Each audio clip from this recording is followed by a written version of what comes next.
Esta mañana quiero compartir con vosotros algo que el Señor me ha estado hablando y revelando, sobre todo a través del libro de Romanos.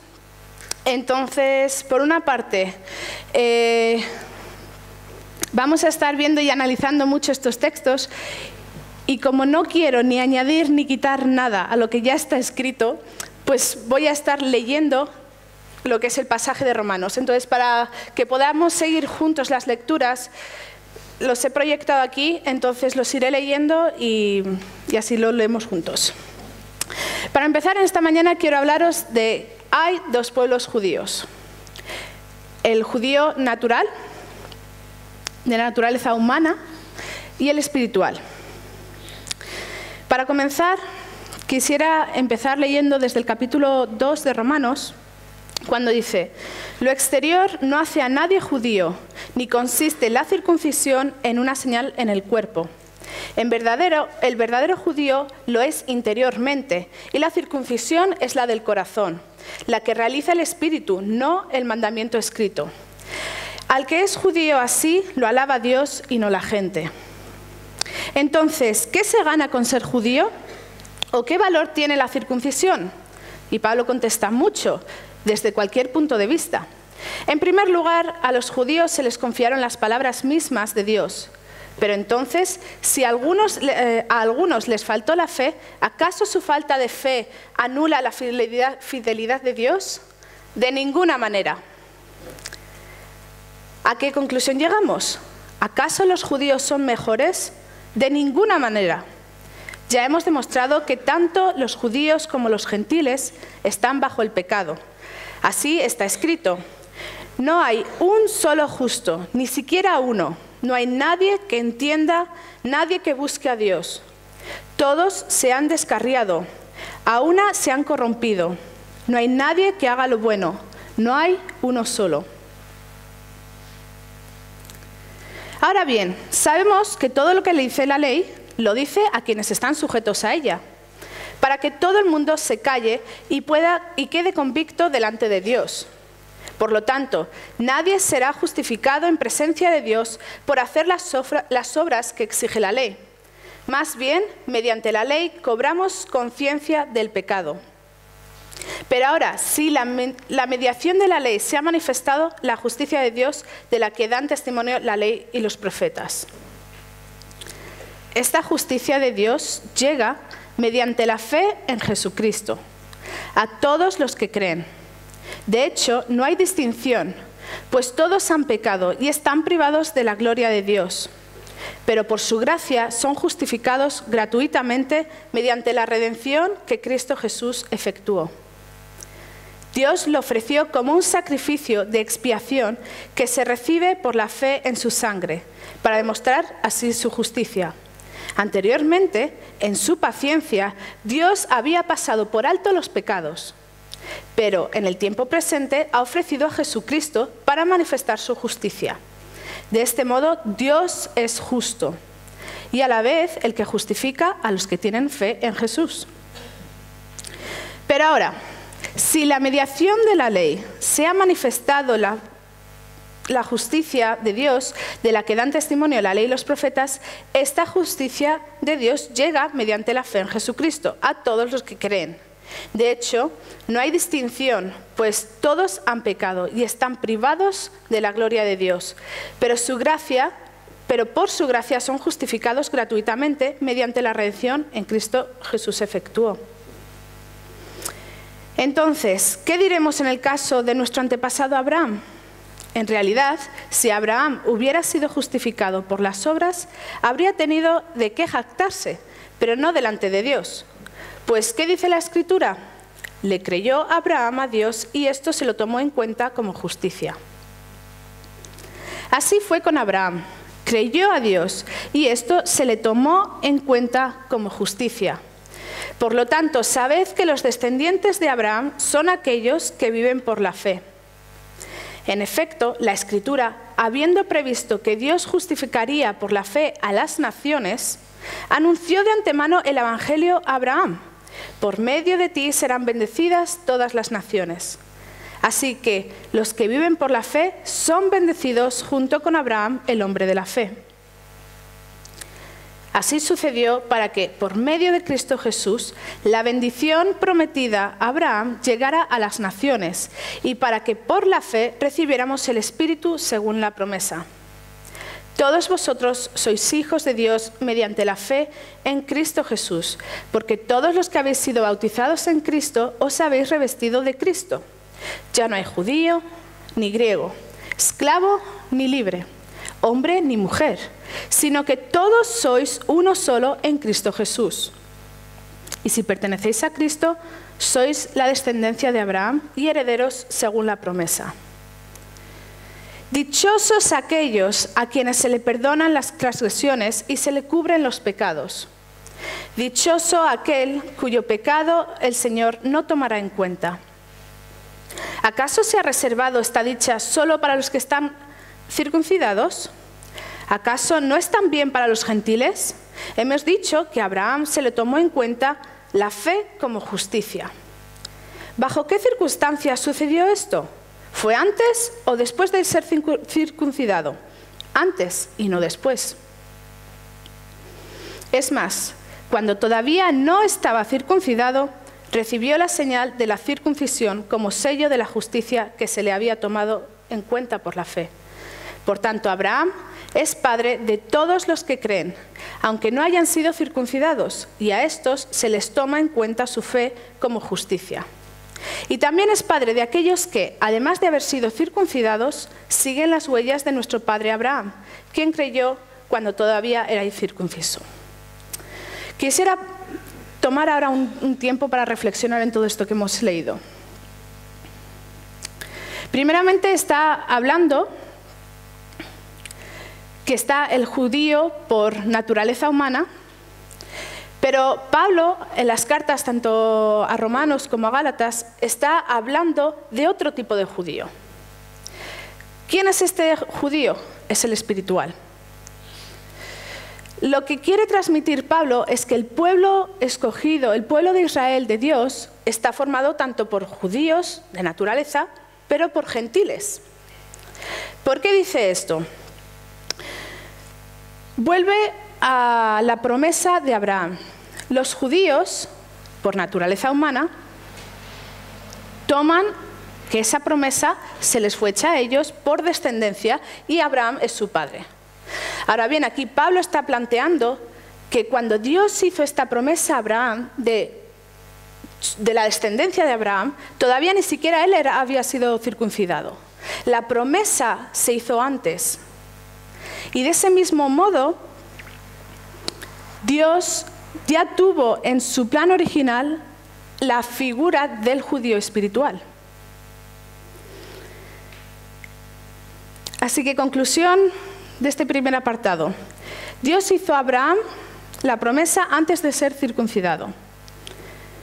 Y ahora, ¿por qué se toma esto que Abraham es padre de los creyentes? Porque Abraham creyó a Dios, porque le dijo, en un año te daré un hijo. Y Abraham creyó a Dios, y por haber creído es padre de todos los creyentes. Y por creer a Dios se le contó como justicia. No por las obras que él pudiera haber hecho, no por la ley, sino porque creyó a Dios. Y eso le hace padre de la promesa. Y eso nosotros, a aquellos que creemos en Cristo, nos hace hijos, descendientes de Abraham, hijos de Dios, pero descendientes de la promesa. Así que, por tanto, Abraham es padre de todos los que creen. Todos somos hijos de Dios mediante la fe en Cristo. Somos descendientes de la promesa por la fe en Cristo. Y si pertenecemos a Cristo, somos parte de la descendencia de Abraham y herederos según la promesa. Sin embargo, Pablo reconoce que hay una distinción entre el judío de naturaleza humana y el judío espiritual.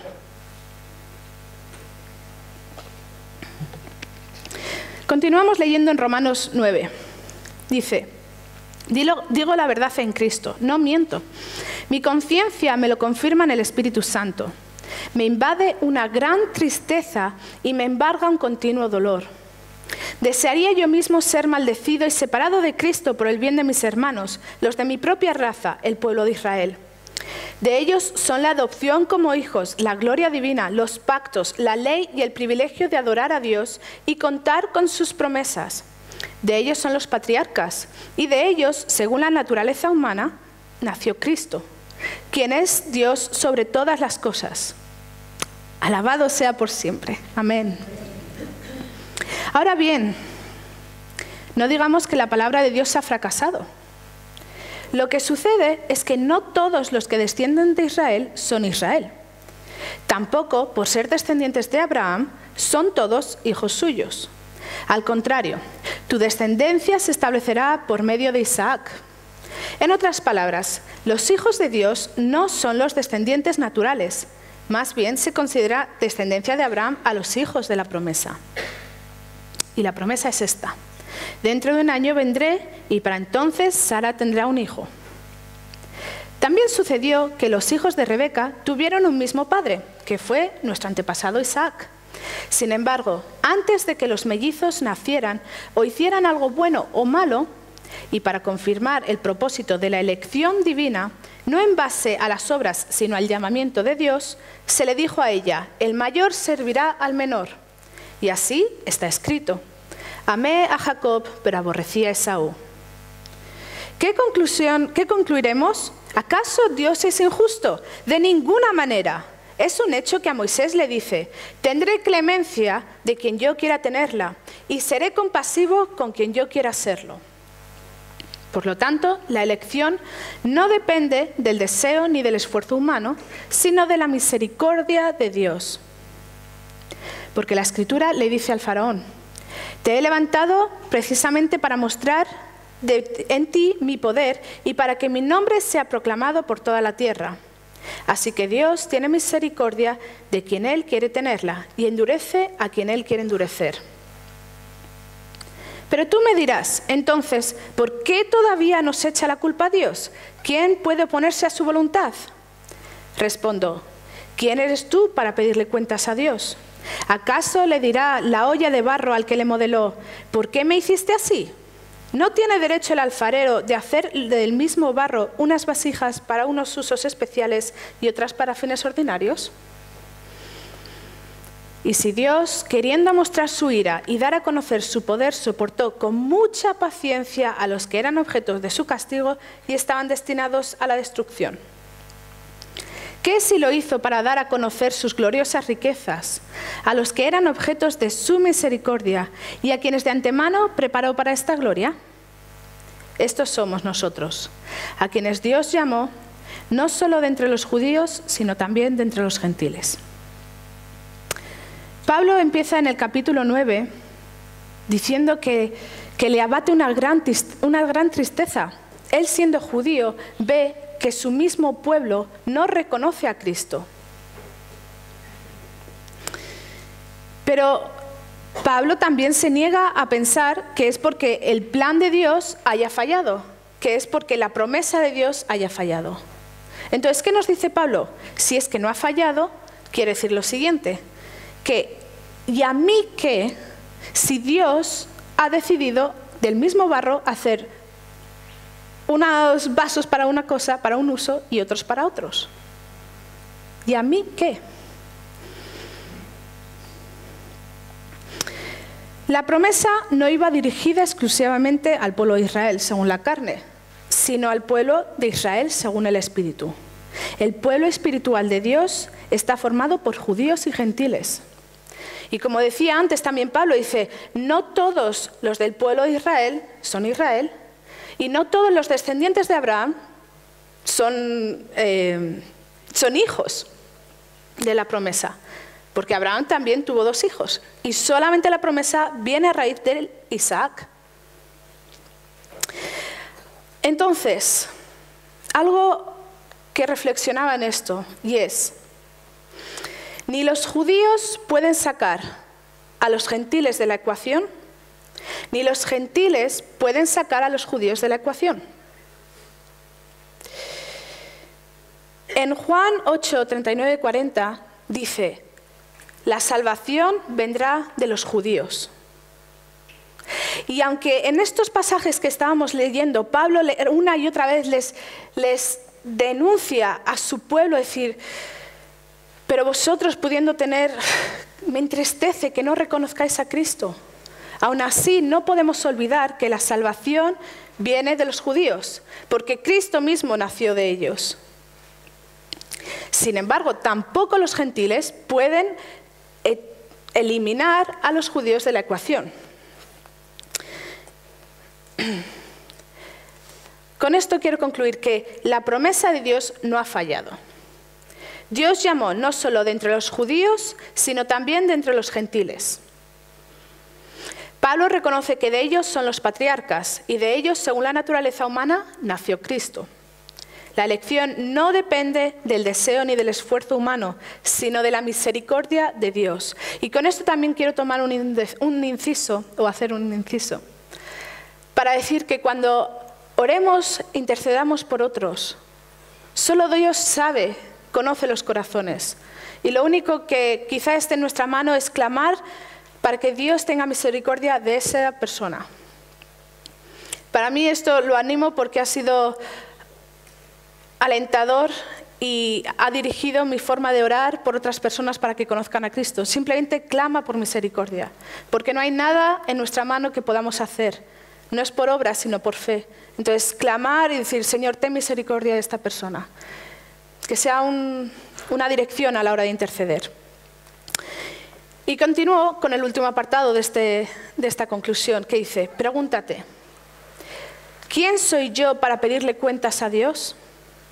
¿Acaso le dirá la olla de barro al que le moldeo, ¿por qué me hiciste así? ¿No tiene derecho el alfarero de hacer del mismo barro unas vasijas para usos especiales y otras para fines ordinarios?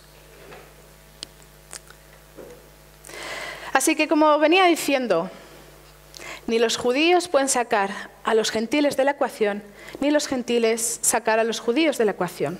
Porque el pueblo de Dios, el pueblo de Israel, está compuesto tanto por judíos como gentiles. Y con el tercer paso y el último apartado que tengo es ¿por qué nosotros como gentiles no podemos sacar de la ecuación a los judíos? Pablo nos lo explica en el capítulo 11 de Romanos y dice, ahora pregunto, ¿acaso tropezaron para no volver a levantarse? De ninguna manera. Más bien, gracias a su transgresión ha venido la salvación a los gentiles, para que Israel sienta celos. Pero si su transgresión ha enriquecido el mundo, es decir, si su fracaso ha enriquecido a los gentiles, ¿cuánta mayor será la riqueza que su plena restauración producirá? Pues si al haberlos rechazado dio como resultado la reconciliación entre Dios y el mundo, ¿no será su restitución una vuelta a la vida? Si se consagra la parte de la masa que se ofrece como primicias, también se consagra toda la masa. Y si la raíz es santa, también son las ramas. Ahora bien, es verdad que algunas de las ramas han sido desgajadas y que tú, siendo olivo silvestre, has sido injertado entre las otras ramas. Ahora participas de la savia nutritiva de la raíz del olivo. Sin embargo, no te vayas a creer mejor que las ramas originales. Y si te jactas de ello, ten en cuenta que no eres tú quien nutre la raíz, sino que es la raíz la que te nutre a ti. Tal vez dirás, desgajaron unas ramas para que yo fuera injertado. De acuerdo, pero ellas fueron desgajadas por su falta de fe y tú por la fe que te mantienes firme. Así que no seas arrogante, sino temeroso. Porque si Dios no tuvo miramientos con las ramas originales, tampoco las tendrá contigo. Por tanto, considera la bondad y la severidad de Dios. Severidad hacia los que cayeron, y bondad hacia ti. Pero si tú no te mantienes en su bondad, tú también serás desgajado. Y si de ellos dejan de ser incrédulos, serán injertados, porque Dios tiene poder para injertarlos de nuevo. Después de todo, si tú fuiste cortado de un olivo silvestre, al que por naturaleza pertenecías, y contra tu condición natural fuiste injertado en un olivo cultivado, cuánta mayor facilidad las ramas naturales de ese olivo serán injertadas de nuevo en él. Hermanos, quiero que entendáis este misterio para que no os volváis presuntuosos. Parte de Israel se ha endurecido y así permanecerá hasta que haya entrado la totalidad de los gentiles. De esta manera, todo Israel será salvo. Como está escrito, el Redentor vendrá de Sión y apartará de Jacob la impiedad. Y este será mi pacto con ellos cuando perdonen sus pecados. Con respecto al Evangelio, los israelitas son enemigos de Dios, para bien vuestro, pero si tomamos en cuenta la elección, son amados de Dios por causa de los patriarcas, porque las dádivas de Dios son irrevocables, como lo es también su llamamiento. De hecho, en otro tiempo vosotros fuisteis desobedientes a Dios, pero ahora, por la desobediencia de los israelitas, habéis sido objeto de su misericordia. Asimismo, estos que han desobedecido recibirán misericordia ahora, como resultado de la misericordia de Dios hacia vosotros. En fin, Dios ha sujetado a todos a la desobediencia con el fin de tener misericordia de todos. Hermanos, el deseo de mi corazón y mi oración a Dios por los israelitas es que lleguen a ser salvos. Puedo declarar en favor de ellos que muestran celo por Dios, pero su celo no se basa en el conocimiento.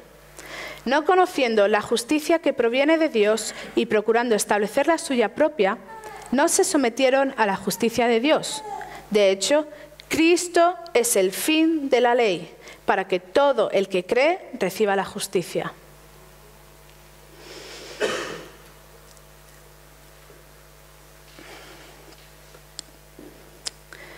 En este último punto, lo que Pablo está animando es a que oremos por la salvación de los judíos. Porque su palabra está que, de momento, su corazón está endurecido hasta que todos los gentiles le reconozcan, para que una vez eso esté cumplido, todo Israel sea salvo. Y cuando también dice todo Israel, tengamos en mente que el proyecto original de Dios era abarcar al que es judío por naturaleza humana, como al que es judío espiritual porque hemos creído, al igual que Abraham creyó, y eso nos hace ser descendientes de la promesa.